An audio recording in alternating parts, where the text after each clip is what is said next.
Que el Señor le bendiga, hermano, en esta tarde. Amén. Quiero aprovechar que está así de pie para hacer una oración y ponernos en las manos del Señor. Amén. Señor, te damos gracias esta tarde de domingo que nos permites estar en tu casa para juntos adorarte, bendecirte, para juntos poder escuchar tu voz a través de tu palabra. Señor, pongo mi vida en tus manos, pido que me uses en esta tarde para que tu nombre, Señor, pueda ser glorificado, que podamos responder en obediencia a las verdades de tu palabra, Dios, y que tú hables a nuestro entendimiento, a nuestro espíritu, Dios. Danos la sabiduría para ser obedientes a tu palabra y poder honrarte a través de ella. Lo pedimos en el nombre de Jesús. Amén. ¿Puede ocupar su lugar, hermano?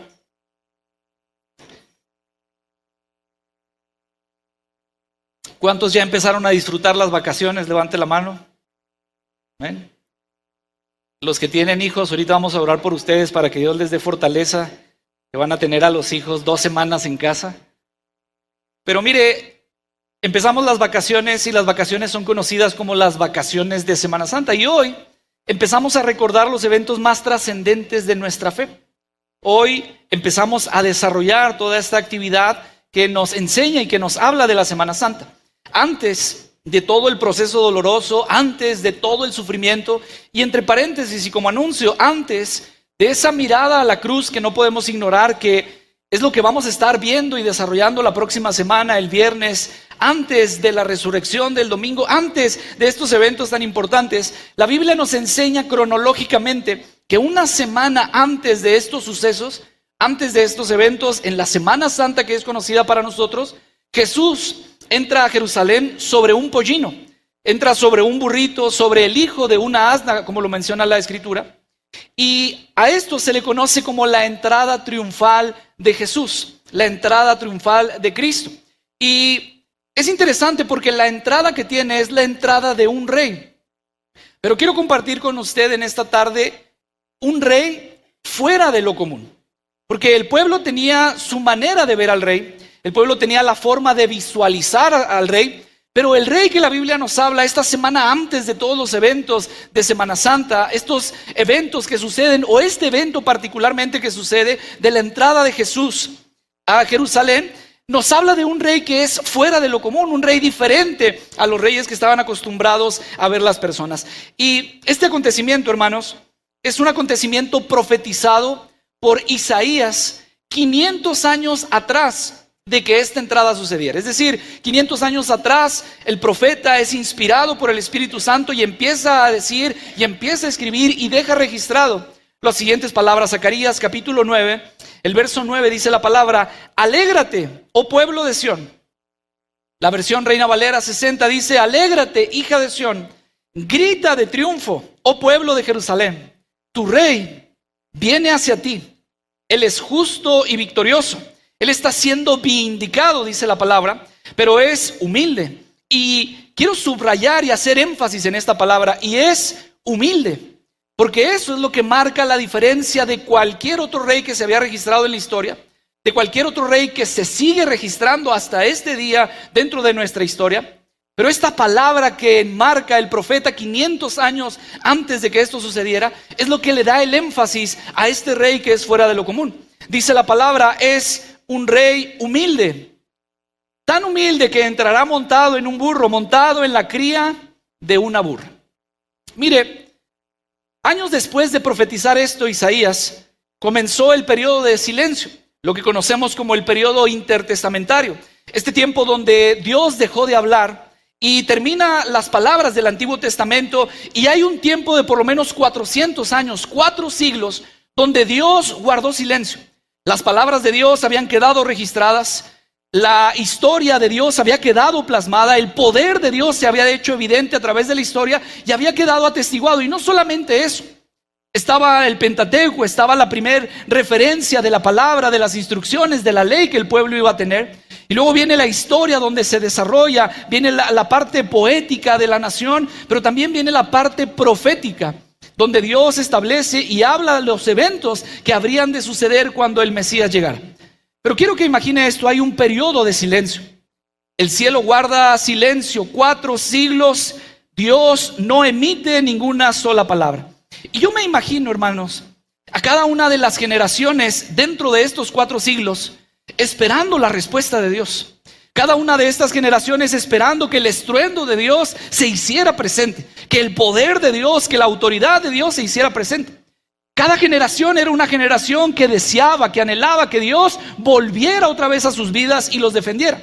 Ahora asume a esto que durante este periodo el pueblo empieza a vivir situaciones críticas, situaciones difíciles. Antes de que el silencio se irrumpiera, el pueblo vivía bajo la opresión romana. Y me imagino a cada una de las generaciones recordando lo que sus antepasados les contaron, recordando lo que la misma escritura daba testimonio. Había un Dios que los rescató de la esclavitud de Egipto. Había un Dios que hizo que el mar se abriera frente a ellos para poder cruzar, que ese mismo mar se cerró cuando los enemigos trataban de alcanzarlos. Ese Dios que se presentó con ellos como una columna de nube y como una columna de fuego para ayudarlos, para defenderlos. Ese Dios que estuvo presente en cada instante cuando los pueblos enemigos se levantaron para hacer guerra contra Israel, contra la nación. Y cómo Dios en cada ocasión intervenía, respondía y traía con poder y con fuerza la respuesta que el pueblo necesitaba. Pero pasan 400 años y nada de esto sucede. Cada generación me imagino anhelando ese trueno que se hiciera presente, ese Jehová de los ejércitos que se manifestara. Cada generación anhelando que esa fuerza tomara tiempo y tomara forma. Pero dice la palabra que cuando el tiempo de los cielos se cumplió, el rey, hermanos, no llegó con un estruendo de guerra. El rey que llegó fue un rey fuera de lo común, porque cada generación era lo que anhelaba, que Dios viniera a responder con fuerza, con autoridad. Pero cuando el tiempo se cumplió, no lo hizo con estruendo de guerra, al contrario, lo hizo con el susurro de la humildad. Por eso esta palabra enfatiza la diferencia de un rey que está o que es fuera de lo común. Y esto solamente lo podría hacer un rey así, un rey que no venía a conquistar territorios, un rey que tenía como propósito venir a conquistar almas, un rey que venía para conquistar tu alma, para conquistar mi alma. Y esto es interesante, dice la palabra en el Evangelio de Mateo, el capítulo 21, los primeros 5 versos, dice la palabra del Señor: mientras Jesús y los discípulos se acercaban a Jerusalén. Isaías profetiza esto 500 años atrás. Pasan los 400 años de silencio, el Señor aparece en un pesebre, empieza a vivir su vida y a los 30 años empieza a desarrollar su ministerio. Después de desarrollar su ministerio y antes de los eventos catastróficos de la cruz, dice la palabra en Mateo 21, mientras Jesús y los discípulos se acercaban a Jerusalén, llegaron a la ciudad de Bet-Jafé, en el monte de los olivos. Jesús mandó a 2 de ellos a que se adelantaran y les dice: vayan a la aldea que está allí.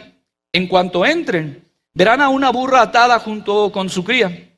Desaten a los 2 animales y tráiganmelos. Si alguien les pregunta qué están haciendo, simplemente digan: el Señor los necesita. Simplemente respondan eso: el Señor los necesita.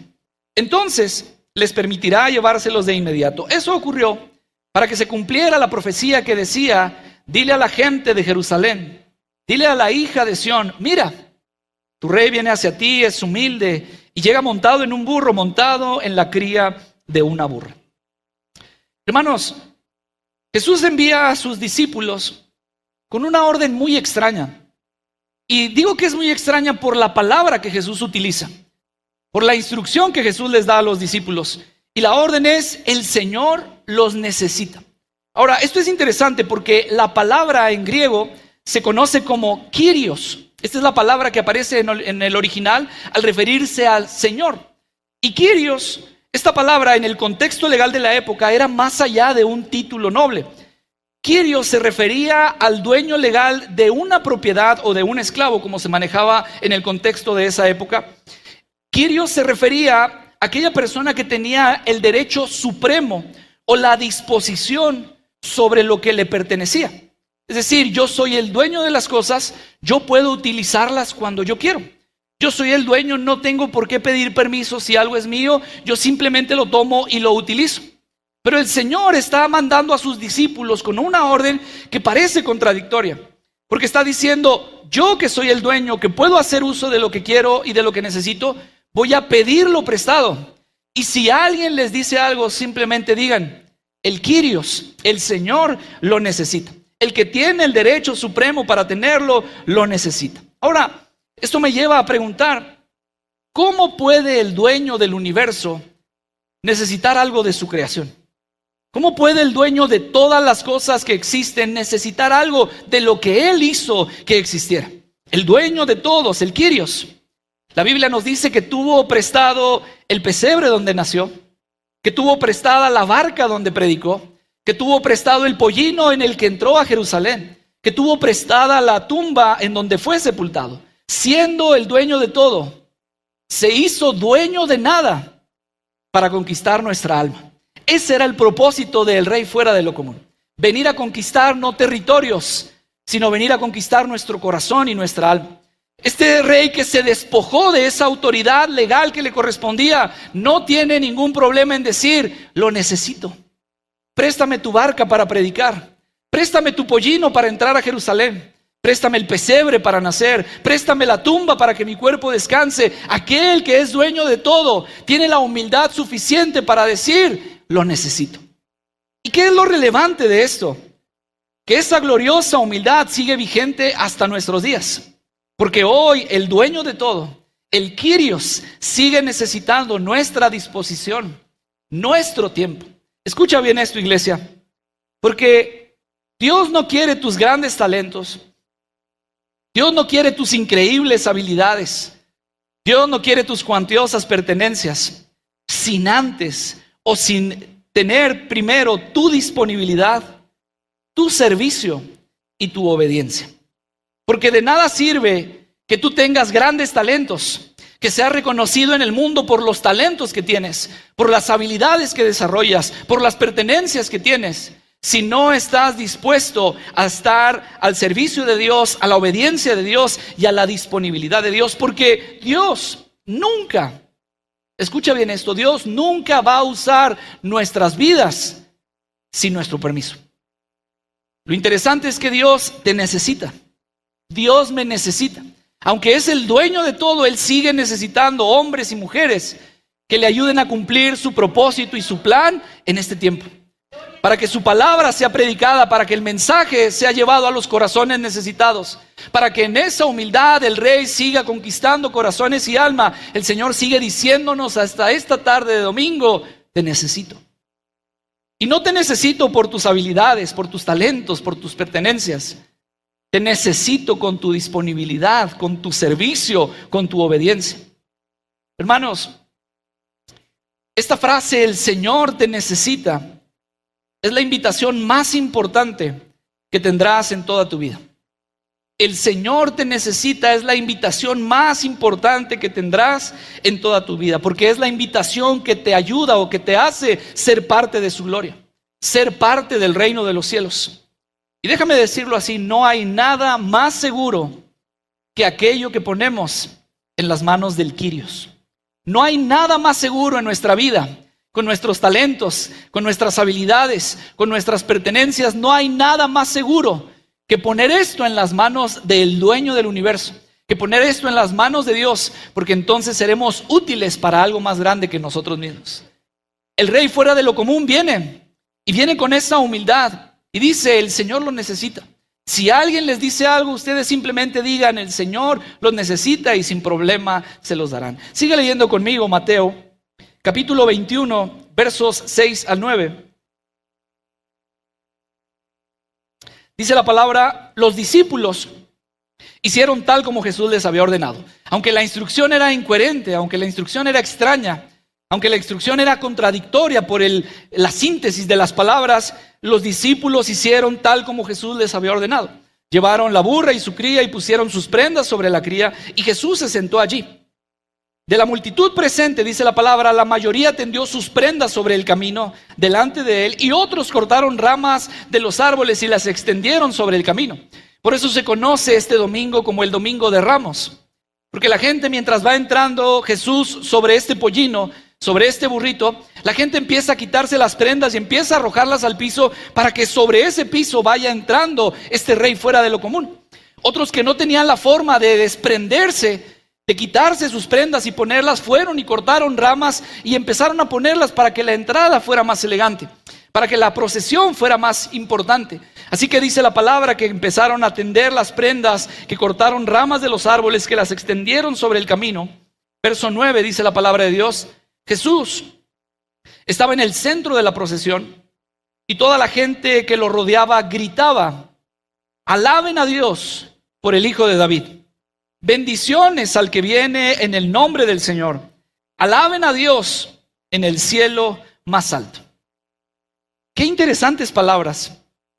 Qué bonitos gritos se podían escuchar mientras Jesús va entrando. Un rey humilde, cumpliendo la profecía de hace 500 años, entrando a Jerusalén montado sobre un burrito.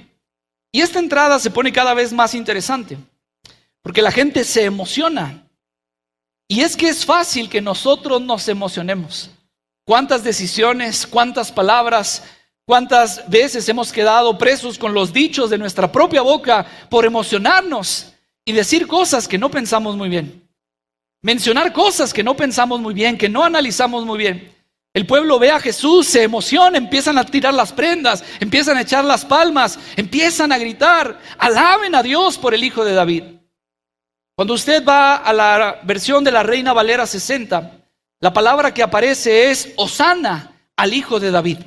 Hosana en las alturas.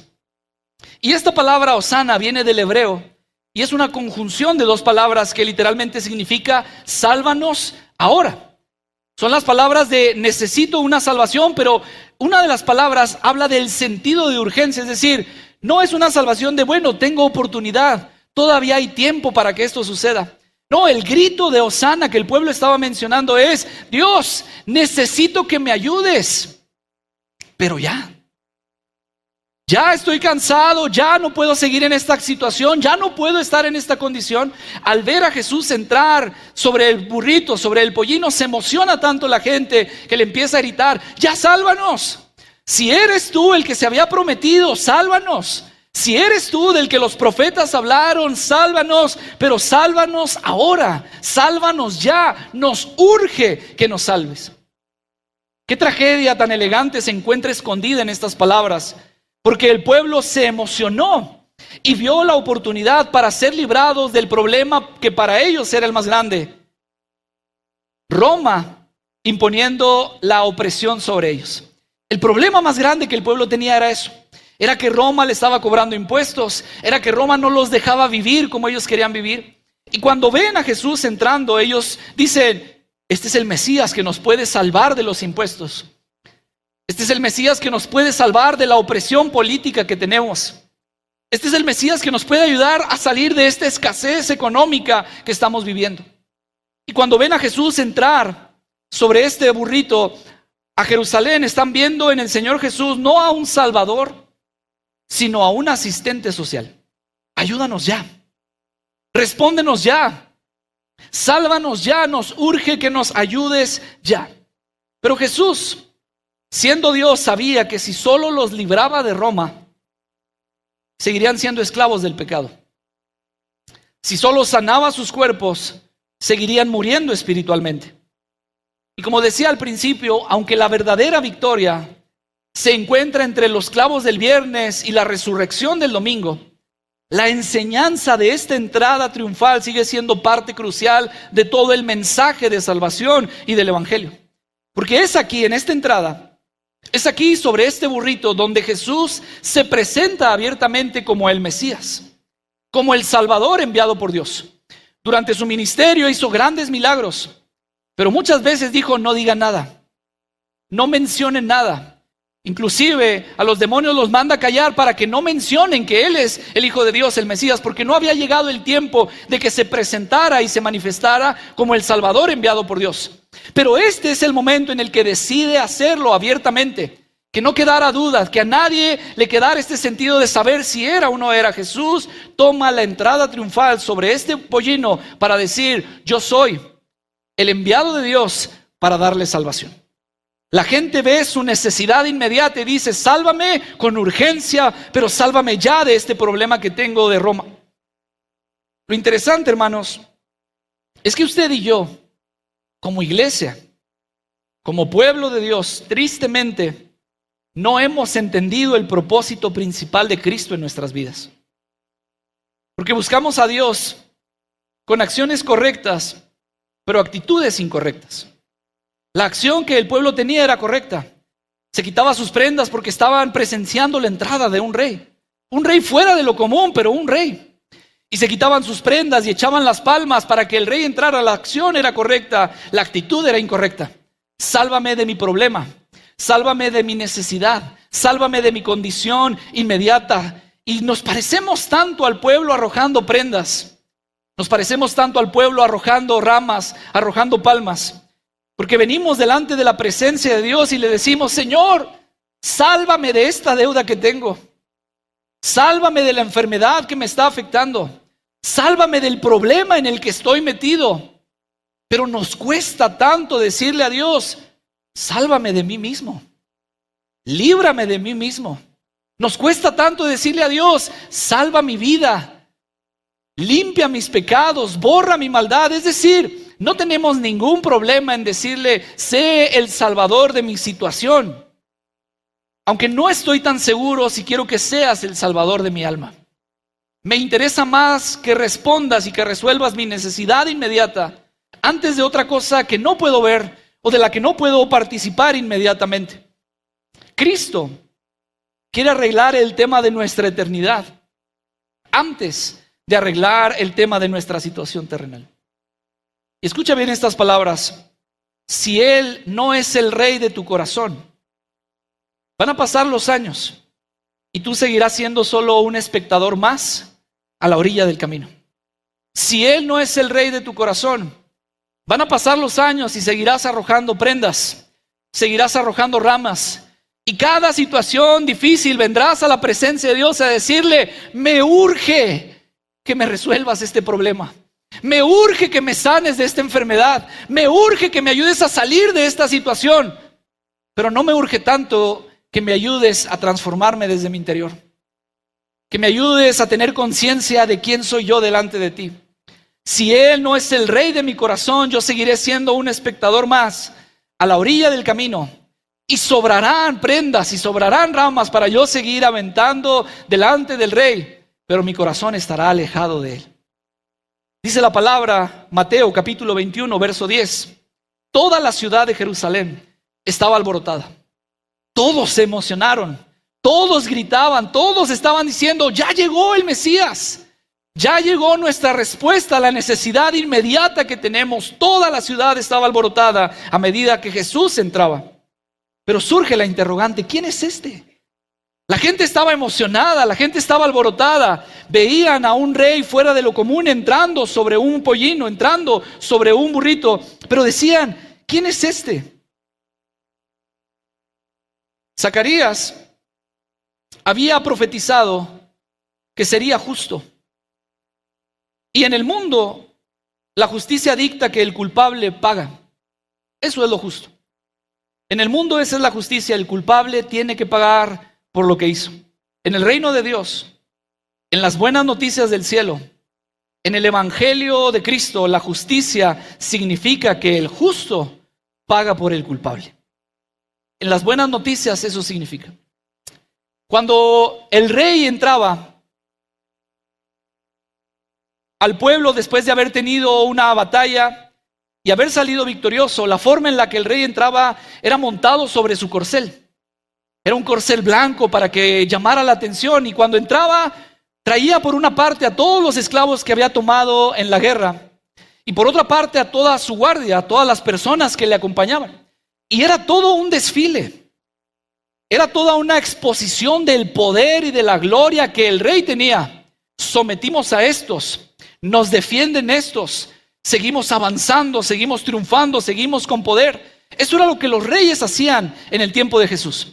Pero cuando Jesús entra a Jerusalén, lo hace montado sobre un burrito, lo hace montado sobre el hijo de una asna, no para mostrar el poder y la gloria, para ponerse a nuestro nivel y para decirnos: tú también necesitas salvación.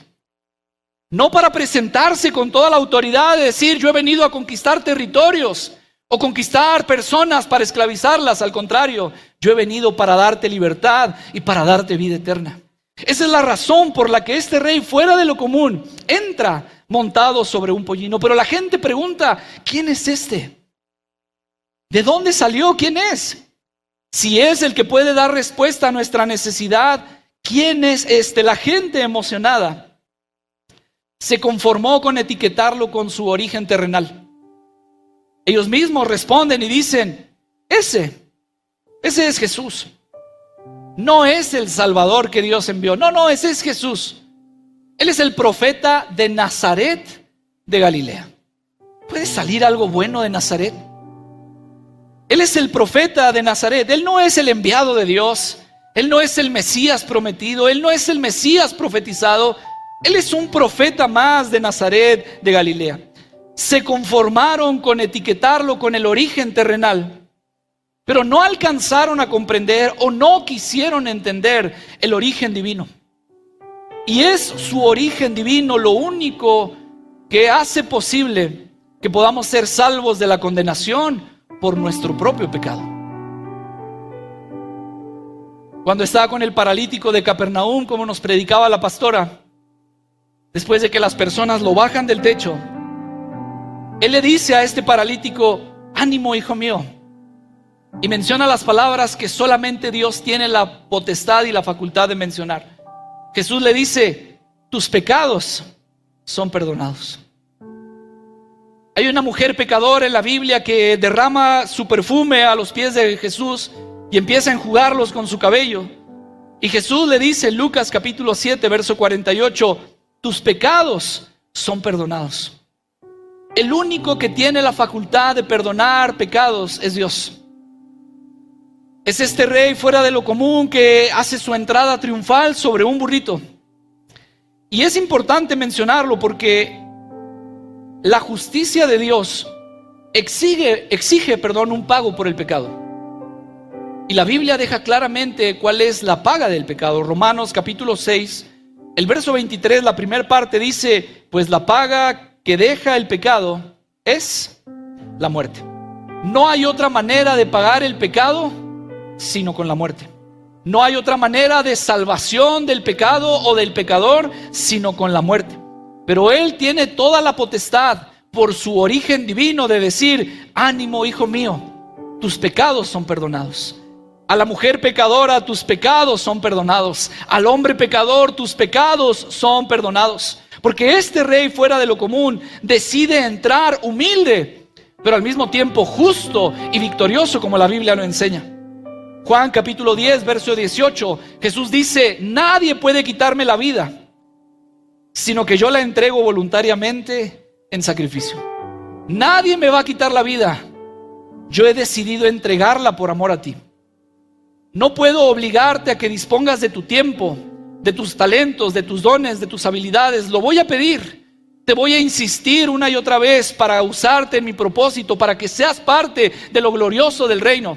Pero en cuanto a la salvación de tu alma, en cuanto al perdón de tus pecados, nadie me obliga a mí a dar mi vida para poder hacerlo. Nadie me presiona a mí para entregar mi vida y darte salvación. El Señor Jesús dice, yo voluntariamente la entrego. Mateo capítulo 20, verso 28.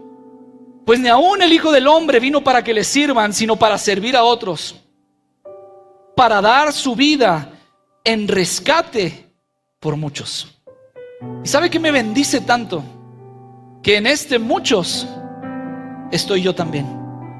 Que en este muchos cabe usted también. Entra usted también. Él vino a morir para darnos salvación y para dar su vida en rescate por usted y por mí. Dele ese aplauso fuerte a nuestro Dios.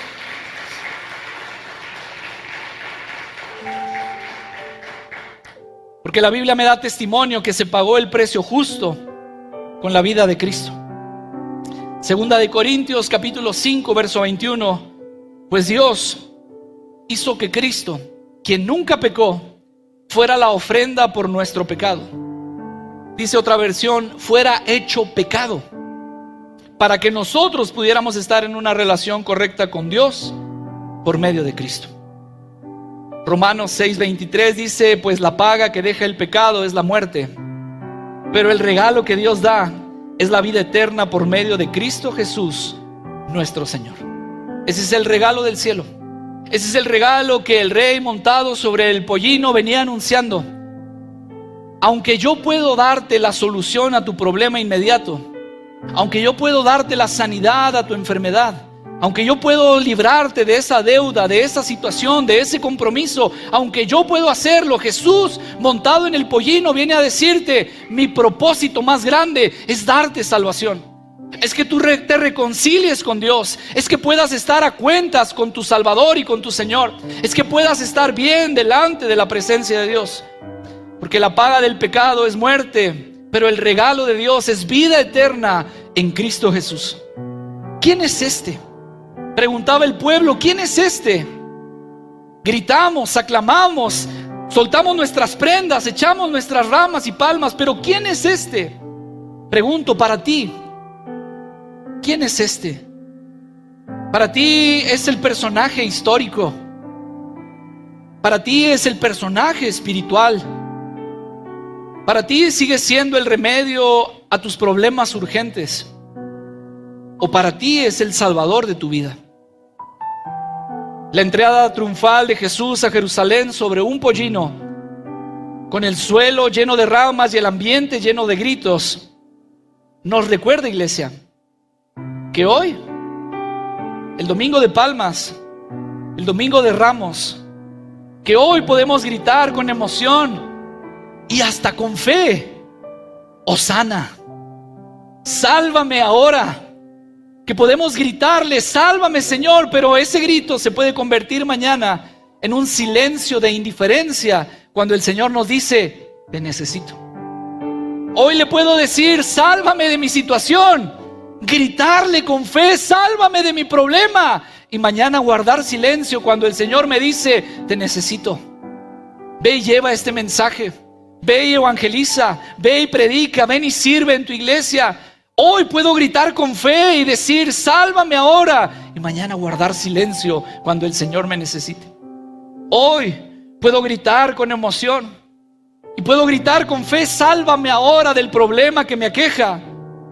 Pero puedo convertir rápidamente ese grito en uno muy distinto, que se parece más al de: crucifíquenlo, con mis acciones. Hoy puedo decir: Señor, sálvame porque solamente tú lo puedes hacer. Pero mañana puedo con mis acciones gritar: crucifíquenlo, no me interesa lo que puedas hacer. Porque podemos aclamarlo con nuestras palabras, pero tal vez nuestro corazón siempre seguirá buscando solamente que responda y que resuelva nuestra situación inmediata. Porque podemos usar su poder sin rendirnos a su autoridad. Porque queremos que nos salve de nuestra crisis, no de nuestro pecado. Porque es más fácil seguir tirando prendas a la entrada del rey fuera de lo común. Porque es más fácil seguir tirando palmas y ramas a la entrada del rey fuera de lo común que rendir nuestra voluntad delante del rey. Porque es más fácil cantar desde mi lugar, asistir sin participar, que rendir mi vida a Dios. Por eso es tan importante que el rey tome el lugar que solamente a él le pertenece, que es nuestro corazón. Dice Proverbios 23:26: oh hijo mío, dame tu corazón, que tus ojos se deleiten en seguir mis caminos. ¿Quieres estar de pie en esta tarde?